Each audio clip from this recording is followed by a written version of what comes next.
oleh Ad-Da'i Allah Al-Habib Fahmi bin Abi Bakar Al-Aidarus. Kepada beliau dipersilahkan.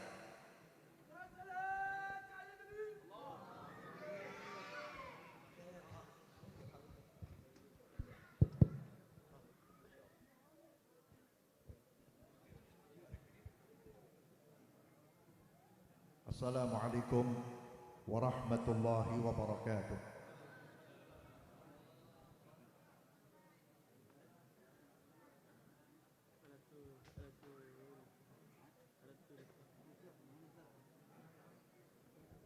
Bismillahirrahmanirrahim. Alhamdulillahi rabbil alamin. Wassalatu wassalamu ala sayyidil mursalin Sayyidina Muhammadin wa ala alihi wa sahbihi ajma'in. Allahumma salli ala nuril anwar wa siril asrar wa tiryakil aghyar wa miftahi babil yasar Sayyidina Muhammadin al-Mukhtar wa alihi al-adhar wa ashabihi al-akhyar adada ni'amillahi wa ifdalih.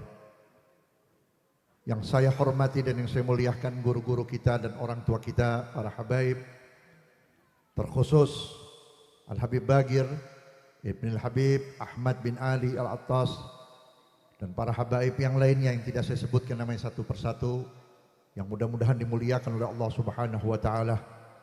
Terkhusus Akhinal Mahbub, guru kita sebagai khalifah daripada guru Hadi, Fadilatul Ustadz Hasan serta ikhwan dan keluarganya, dan sahibul wasilah Al-Ustadz bin Hajar yang sama-sama kita hormati dan mudah-mudahan dimuliakan oleh Allah Subhanahu wa Ta'ala. Alhamdulillah, malam ini tepatnya malam Jum'ah. Di malam Jum'ah awal daripada bulan Rabiul Awal, awal kita duduk bersama-sama memperingati lahirnya Nabi Muhammad SAW. Di tempat ini tadi dibacakan riwayat hidup Nabi Muhammad SAW. Insya Allah, dan saya yakin, hakul yakin, yang hadir di tempat ini bukan sekedar kita, tetapi para malaikat memenuhi tempat ini. Malaikat tidak sendiri, datang bersama junjungan kita Nabi besar Muhammad SAW. Mudah-mudahan wajah kita dipandang oleh Rasulullah, hati dan niat kita dilihat oleh Rasulullah, yang mana apa yang kita kerjakan malam ini insya Allah di hari kiamat, di padang mahsyar, Rasulullah sudah mengenali kita semuanya insya Allah.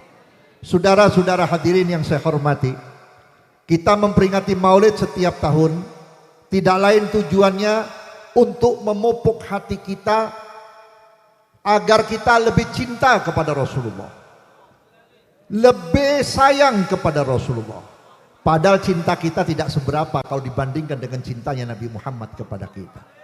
Sebesar apapun cinta kita dibandingkan dengan cintanya Rasulullah kepada kita, jauh lebih jauh daripada cintanya Nabi Muhammad. Akan tetapi ada ikhtiar, ada usaha bagaimana menanamkan cinta kita kepada Nabi Muhammad SAW. Hanya orang yang selamat, orang yang cinta kepada Rasulullah. Apapun hebatnya seseorang, apapun amalnya seseorang, tanpa mahabbah kepada Rasulullah masih kalah dibandingkan dengan orang yang cinta kepada Rasulullah. Akan tetapi ingat, jangan sampai cinta kita tidak diterima oleh Rasulullah. Jangan sampai cinta kita tidak dilihat oleh Rasulullah. Nabi SAW sudah mengingatkan kepada kita, in ahbabtum an yuhibbakumullahu wa rasulahu fa'addu idza tumintum wasdugu idza hadatstum wa ahsinu jiwara man jawarakum. Siapa di antara kalian yang ingin dicintai oleh Allah dan Rasulullah? Ini ucapan Nabi. Siapa di antara kamu yang ingin dicintai oleh Allah dan Rasulullah? Pertama, tunaikan amanatmu. Setiap manusia yang hidup di dunia ini diberi amanat oleh Allah. Amanat yang Allah berikan kepada kita di antaranya apa? Agama, ilmu, dan juga anak serta keluarga kita. Apabila amanah ini sudah tidak kita tunaikan, maka tidak akan sampai kecintaan Allah dan kecintaan Rasulullah kepada kita.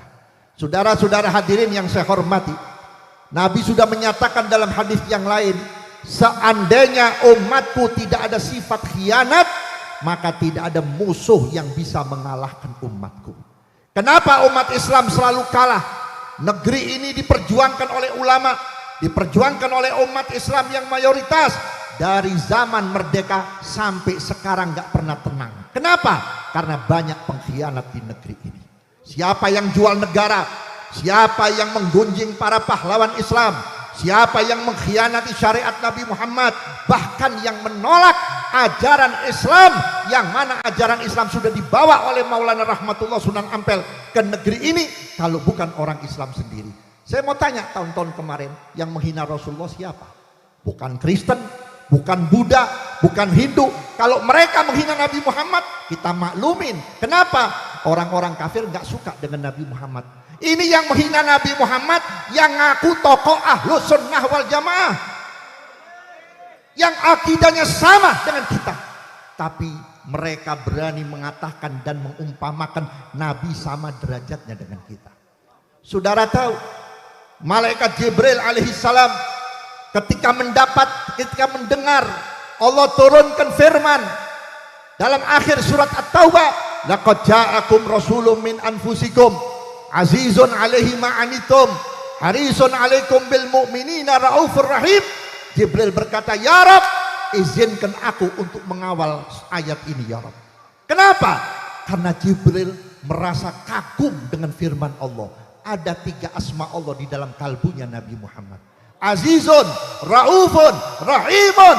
Kalau orang sudah ada asma'nya Allah, jangan pun 3, 1 pun tidak bisa disamakan dengan manusia yang lain. Apalagi ini Nabi Muhammad.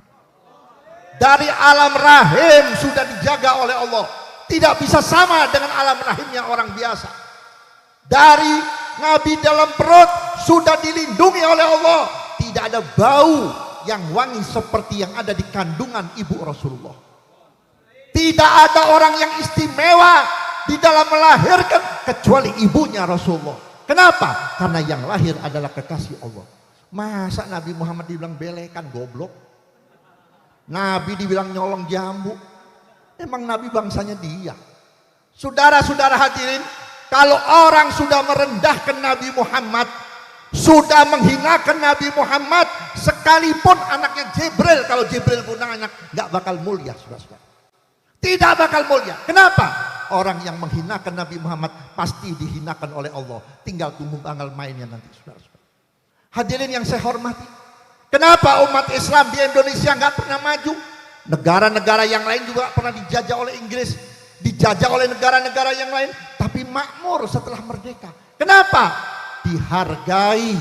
Dihargai perjanjiannya ketika berjuang. Ketika berjuang para tokoh-tokoh berembuk dengan para ulama, para habaib termasuk Soekarno untuk menjaga dan mengawal ajaran Islam yang dibawa oleh para habaib dan para wali-wali. Tapi setelah merdeka, Masya Allah, 1 ayat Quran pun tidak ada dalam undang-undang kita, saudara-saudara. Maksiat merajalela, munkarat merajalela. Makanya jangan salahkan kalau Nabi sudah memberikan janji kepada orang-orang yang membebaskan kemungkaran. Idza zanati ummati wala'ibatil kumar wal maisir yursilullahu alaihim salasa balaya.